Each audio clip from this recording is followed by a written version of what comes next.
Welcome to our channel, where we focus on relationships and the challenges people face in everyday life.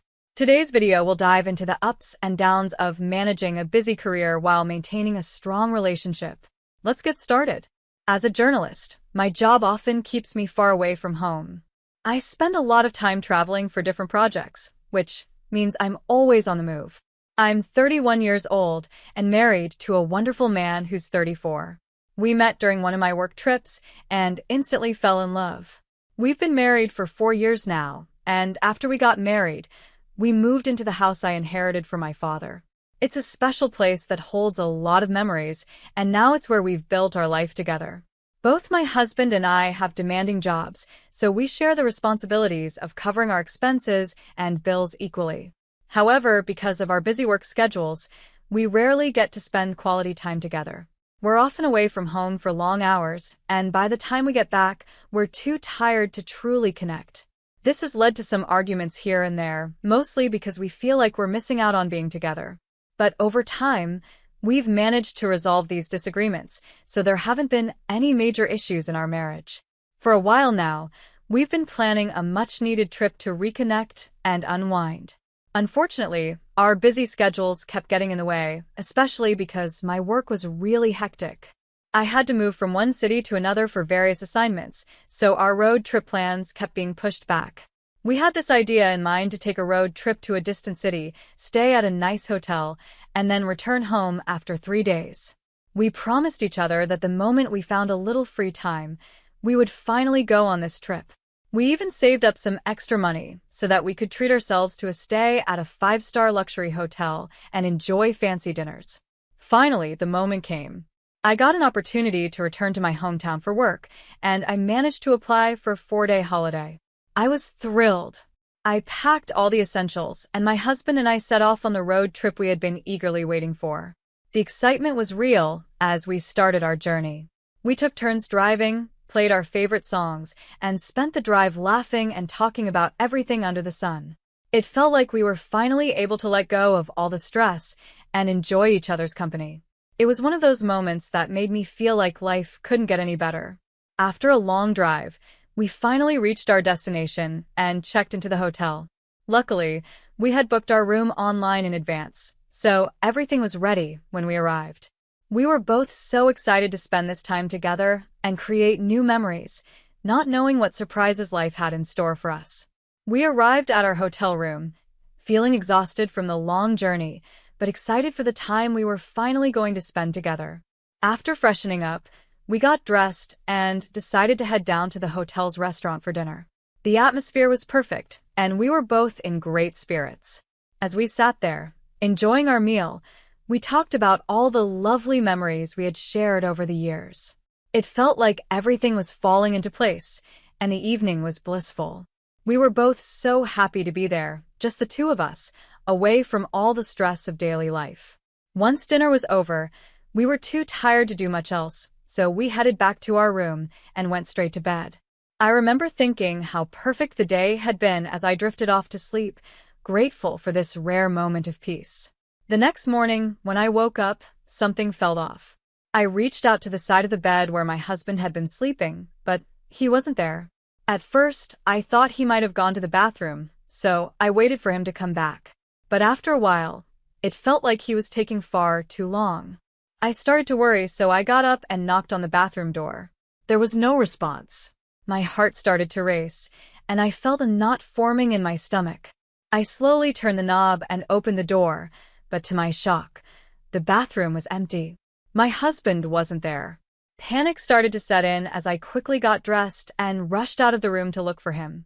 I tried calling his phone, but the call wouldn't go through. His number was unreachable.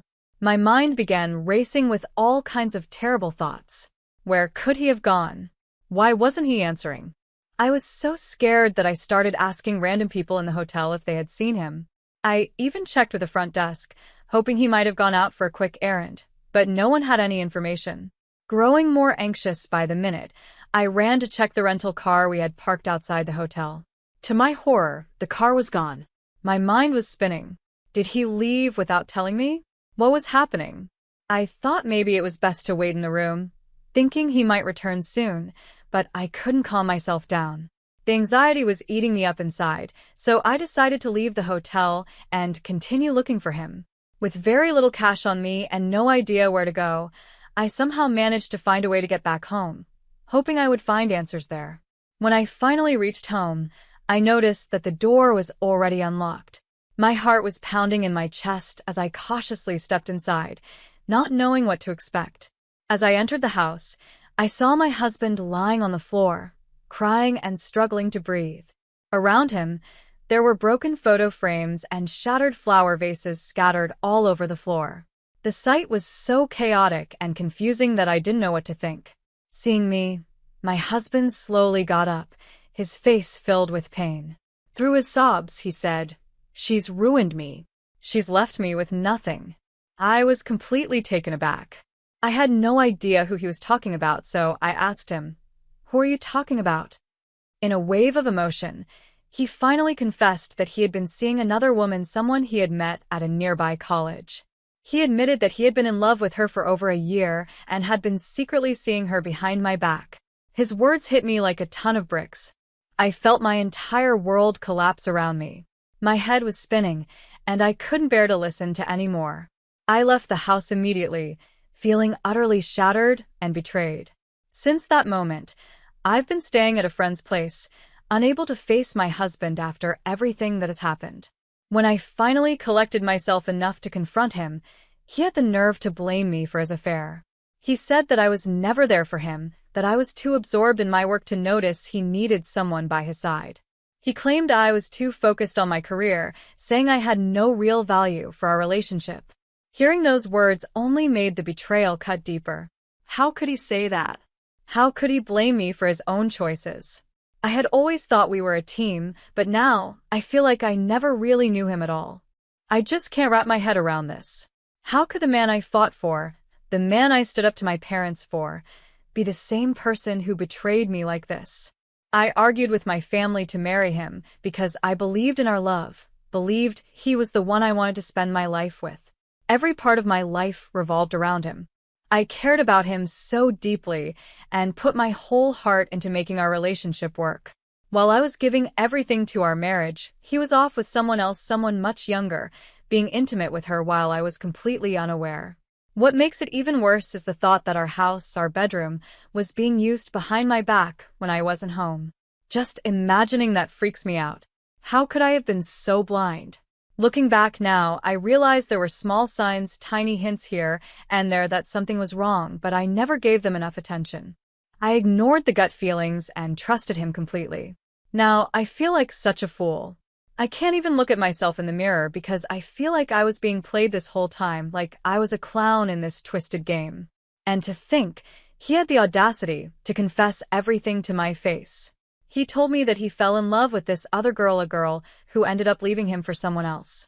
Now he's sitting here, heartbroken, crying about his loss, as if that's supposed to make me feel sorry for him. How can I even process this?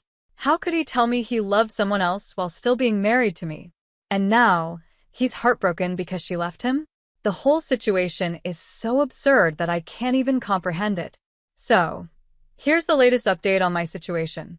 My husband came to me recently, begging me to take him back. He's claiming that he made a huge mistake and that he's ashamed of what he did. He keeps saying that everything that happened was just a terrible blunder and he never intended to hurt me. But while he's apologizing, he has the nerve to tell me that I'm partly to blame for all of this. According to him, if I had been more aware or vigilant, I could have figured out his affair much earlier. He even had the audacity to say that it was my carelessness and lack of attention that drove him to cheat. He says he needed more love and attention while I was busy with work, and that's why he turned to someone else. It's unbelievable. Even if I had been absent or preoccupied with my career, does that justify his actions? How can he try to pin the blame on me when he's the one who made the decision to be unfaithful? And if he really loved this other girl, how can he now sit here and say he's heartbroken because she left him?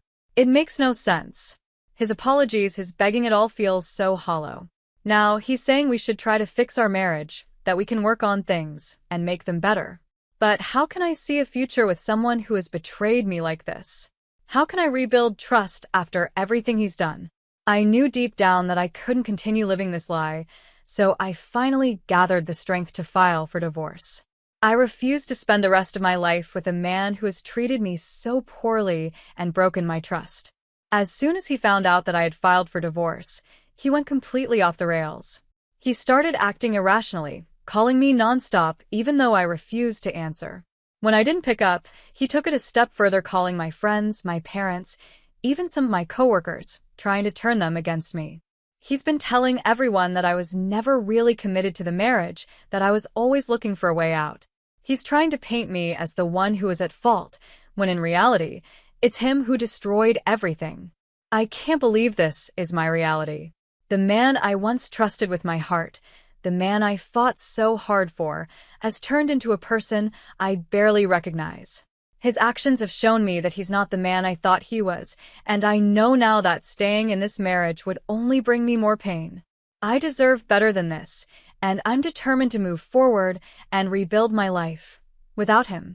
When I finally have a small reason to stand up for myself, he accuses me of creating a mountain out of a molehill. As if that wasn't enough, he's also questioning my character now. He's been telling people that I work with male colleagues and travel with them, implying that I'm somehow untrustworthy. Hearing this broke my heart into a million pieces. How could he say such things about me? I've always been respectful, always honored our relationship, and never gave him a reason to doubt me. Yet, here he is, tearing me down and attacking my character, all because I dared to stand up to him. I can't believe this is the same man I fell in love with, the man I fought so hard to marry. He used to be my whole world, someone I thought about constantly, someone I built my life around. But now, it feels like he's become a stranger. How could he stoop so low as to insult me like this? He doesn't even think before speaking these hurtful things. To make matters worse, my parents called me, asking me to reconsider my decision to divorce him. They believe that, in every way, we are perfect for each other, and that I should give him another chance. They're worried about what my life will look like after the divorce. They think I'll be the one to suffer while he moves on and finds another woman, just like he did before. But the truth is, I don't care anymore. He could find himself 3 new women, for all I care, and it wouldn't make a difference to me. There's no room for him in my life anymore. I don't understand why my parents want me to stay stuck in this toxic situation with a man who has proven himself to be immature and unfaithful. I'm a well-established woman. I have a good job, a stable income, and I own my house. Why should I compromise and give him another chance after everything he's done? Did he stop to think about our marriage when he was involved with that younger girl, someone who clearly didn't care about him or our relationship? Of course not. So, why should I be expected to overlook it now? My friend supports me completely and has told me she will stand by me no matter what decision I make. Her support means everything to me, and it helps remind me that I deserve better. As for the house, I'm the one who owns it, and I've decided I'm going to kick him out. He doesn't deserve to stay here, not after everything he's done. I think that's part of his problem, too. He knows he'll be homeless unless he moves back in with his parents, and that thought probably terrifies him. But that's not my concern. He made his choices, and now he has to deal with the consequences. My husband is nothing but a selfish, ungrateful man. He had a loving wife who built a career, owned a home, and worked hard to keep the marriage alive, yet he still betrayed me. Just because I was busy with work and away for some time, that didn't give him the right to do whatever he wanted behind my back. It doesn't excuse his behavior, and he knows that. Even now, after everything, he still isn't truly ashamed of what he's done. He's still asking for reconciliation, as if things can go back to the way they were. But he never stops blaming me, saying I should have known what was happening. How could I have known? I trusted him completely, and he took advantage of that trust. Looking back, I feel sorry for myself. During that road trip, I honestly thought everything was perfect. I thought we were finally getting back to a good place in our marriage. Little did I know, my husband had already broken our vows long before that trip, and all my efforts to make things right were wasted on someone who didn't deserve them. Now I see things clearly. There's no going back. I'm moving forward with my life, leaving him and all his lies behind. And though the road ahead might be uncertain, I know I'm doing the right thing.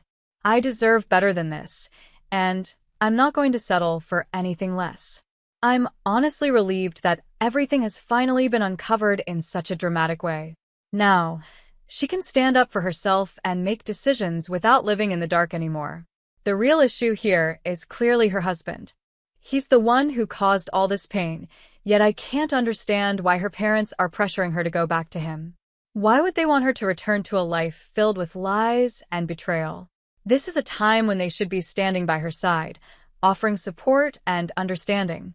She's going through one of the hardest moments of her life, feeling shattered and broken, and instead of helping her, they choose to back her husband, who clearly doesn't deserve their support. It's heartbreaking to see that her parents are pushing her toward a future that's filled with darkness, all because they believe she should stay married. In reality, this is the moment when she needs them the most. She's in a fragile state, trying to find her strength again, and it's painful that her own family is siding with her husband, the very person who betrayed her. She shouldn't be pressured or made to feel guilty for wanting to leave someone who doesn't value or respect her. She's a strong, independent woman who can take care of herself. She earns her own living, has the means to afford a life without him, and is confident in her decision to move on. I truly believe she'll lead a much better life without that shameless cheater dragging her down. I admire her for her courage in choosing to walk away, despite the pressure from her parents. She knows what's best for her, and she's not willing to compromise her happiness any longer. One person who deserves a lot of appreciation in this situation is her friend. Not only did her friend open up her home and take care of her while she stayed there, but she also supported her in her decision to separate from her husband. That's what real friendship looks like, being there when someone needs you the most and offering a helping hand when life gets tough. In this case, her friend is acting more like a family member than her own parents, who seem to be trying to push her back into a miserable situation. Meanwhile, her family, instead of offering love and support, seems determined to push her into a hellhole by making her go back to her cheating husband. It's shocking that her friend is the one acting with more care and compassion, while her parents seem to be blinded by their desire to see her stay in a marriage that's clearly broken. Sometimes, friends can feel more like family than your own relatives, and this is one of those moments. Switching gears to a different issue, I've been dealing with a problem at home that's been bothering me for a while now. Ever since our daughter was born, my wife has developed this unhealthy habit of buying way too many clothes and toys for her. Our daughter is only 5 months old, yet my wife is already buying clothes for her that go up to 2-year-old. As a stay-at-home dad, I'm the one doing most of the baby-related work, so I know firsthand that we don't even change our daughter that often during the day. She barely wears half of the clothes my wife buys for her, and I honestly don't see the need to keep hoarding all these outfits that we won't use. Instead of spending money on things our daughter doesn't need right now, I think that money could be used for more important things, like saving for her future preschool fees or even just adding to our savings for emergencies. The problem is, my wife doesn't seem to see it the same way. After she finishes work and helps with the house chores, she goes straight to her phone and starts browsing online, especially on Amazon. She orders these baby clothes in bulk without a second thought, and she doesn't even talk to me about it. Some of the clothes she buys are from high-end brands, which we don't need, and I've been too afraid to let our daughter wear them in case she stains or ruins them. It's frustrating because, at the end of the day, our daughter is going to grow out of these clothes within the year, and all that money is being wasted. It's not like these outfits can be repurposed or used for long, so what's the point? I decided to take matters into my own hands and gave away some of the clothes designed for ages 8 months and above. I passed a few along to my sister, who also has a baby girl, and donated the rest to a local charity that helps single mothers. I feel like it was the right decision. Our daughter already has more than enough clothes to last her a year, and we don't need any more. It's hard to understand why my wife feels the need to keep buying more when we already have plenty. At this point, it's better to put that money towards something that will actually benefit our daughter in the long run, like her education or savings for her future. But for now, at least I've cleared some space and helped others in need with the clothes that we won't be using. I wasn't planning to tell my wife about what I had done until things took an unexpected turn at a recent family gathering. My sister was there with her little girl, and as fate would have it, my niece was wearing some of the very clothes my wife had bought for our daughter. When my wife noticed, she immediately confronted my sister and found out the truth that I had given those clothes away. My wife was furious when she realized what had happened. Looking back, I can understand why she was upset. Maybe I'm the one to blame here. I should have asked for her permission before giving the clothes away, or, at the very least, I could have tried to resell them to get some money back. But deep down, I knew she wouldn't agree with that idea. That's why I felt like I had no choice but to make a tough decision on my own.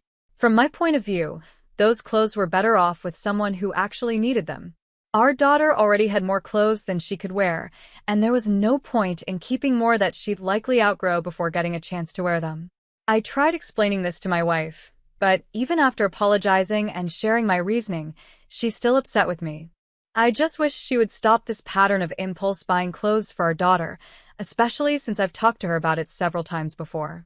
It's not that I don't appreciate her wanting the best for our little one, but the constant buying is unnecessary when we already have so much. To clarify, my wife is responsible with our finances in other areas. She pays all the bills and expenses on time, so we don't have any issues there. But I'm concerned that her impulse buying could eventually put a strain on her earnings. The money she spends on extra baby clothes could instead be going into our joint savings account, helping us build a more secure financial future. Some people might say I'm the a-hole in this situation, and maybe they're right. I can see how giving away the clothes without telling her wasn't the best approach. But at the same time, I genuinely believed I was making a practical decision. Our daughter is only 5 months old, and babies grow quickly. The clothes I gave away were for ages 8 months and older, but we already had plenty for her to wear. I figured it made more sense to give them to someone who needed them, rather than just letting them sit there unused.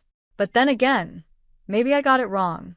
Some might say that it's completely ridiculous to give away brand new clothes that would fit our daughter in just a few months. After all, baby sizes aren't always consistent, and kids go through growth spurts all the time. I guess I didn't fully consider that we'd need to have the next couple of sizes available for when she grows into them. It's not like my wife was buying clothes that were way too big or completely unnecessary. Having clothes ready for the next stage is practical, and by giving them away, I may have created more of a problem. Now, in a month or 3, my wife might have to buy even more new clothes, which will cost us even more money. Another thing I didn't think about is that I've been hesitant to put our daughter in some of the nicer outfits my wife bought, just because I'm afraid she'll stain them. But now I realize how silly that sounds. She's a baby. Of course, there are going to be messes. If the money has already been spent on these clothes, why not let her wear them? Whether it's a $10 onesie or a designer outfit, she's going to outgrow it in no time anyway. A stain here, or there isn't going to matter in the long run. I should have just put her in the clothes, taken a few cute pictures, and let the inevitable mess happen. Babies are messy, that's just a fact of life. What I should have done from the start is have a grown-up conversation with my wife. We could have talked about setting a budget for baby clothes and discussed whether buying high-end brands was really worth it. Maybe we could have agreed to return some of the designer outfits, or at least limit how much we spend on them. If she's completely unwilling to compromise and it starts affecting our ability to save money, then that's something we'd need to address. But getting rid of clothes that would fit in just a few months without discussing it first, that was a mistake. I can see that now. It didn't really benefit anyone, and in the end, it just created more tension between us. So, in this situation, I might be the a-hole, but it's something I'm willing to work on. I just hope we can move forward from this and find a better way to manage things in the future. We recently had senior recognition for my team since the regular season is over. Each year, the seniors are recognized for their accomplishments both on the team and academically. They are escorted by their parents and receive a framed uniform as a gift. When introducing the seniors, they say, "Here is first name, last name from hometown, escorted by her parents, mom's first name and dad's first name." I asked my coach not to use my mom and stepdad's last name because it's different from mine and brings up some uncomfortable feelings. I'm 25, and I asked my mom and stepdad to escort me since they were there for me almost every day of my childhood. They supported me through the good and bad times, even when I was a difficult teenager. My stepdad stuck by me and loved me, even though I didn't like him at first because he wasn't my biological dad. I thought it was impossible for him to love me as much as he loves my half-siblings, but he always did. To me, they're not half-siblings, they're just my siblings. On the other hand, my dad, stepmom, and half-siblings lived in another state. I saw them during some school breaks and holidays, but once I started practicing every day, I saw them less. My dad and stepmom would visit me once a month, but my stepmom always seemed upset that my dad would spend time with just me during those visits. My dad and stepmom came to my last competition of the regular season. I hadn't told my dad it was senior recognition because I didn't know he was going to show up. When they found out, my dad was sad and my stepmom got upset. I told them both that they are part-time parents and that it didn't make sense for them to expect credit for raising me or supporting my athletic career when they lived so far away. Later, my dad called me crying, which is rare for him. He told me how much he loves me and how hard it was for him to be away. My stepmom just lectured me, saying they did their best by visiting once a month. Now, I feel a little guilty for not telling my dad about the recognition and for yelling at him. But my theory about my stepmom not wanting me to have my dad's attention all to myself still feels true. I don't think I'm in the wrong here. I also imagine that my half-siblings might feel the same way about my dad choosing me and my mom over them when we were younger. I was a baby and didn't understand what was happening, but looking back, I can see he didn't treat them fairly. After asking my parents some vague questions, I'm pretty sure it was mostly my mom's influence, about 80%, and 20% my dad's fear of causing problems or conflict. If you want a relationship with your dad, I'd suggest directly asking him why he hasn't been around, and whether it was because of your stepmom. You're still young, so if you want to, you can try to fix things with him. My half-siblings are in their late 30s and early 40s now, and my father has already passed away. Either way, though, you're definitely not in the wrong here, and you never will be. You're not at fault. Being a parent who only shows up during vacations is a choice. If your kids are important to you, you do everything you can to be part of their lives. Your dad chose not to be involved, and from the sound of it, your stepmom encouraged that choice. They can't expect anything from you. That said, if this situation has made your dad realize he's been absent, you could sit down and talk to him, just the three of you, about how you've seen his role in your life and what you'd need from him if he wants a better relationship with you. But that decision is 99% up to you.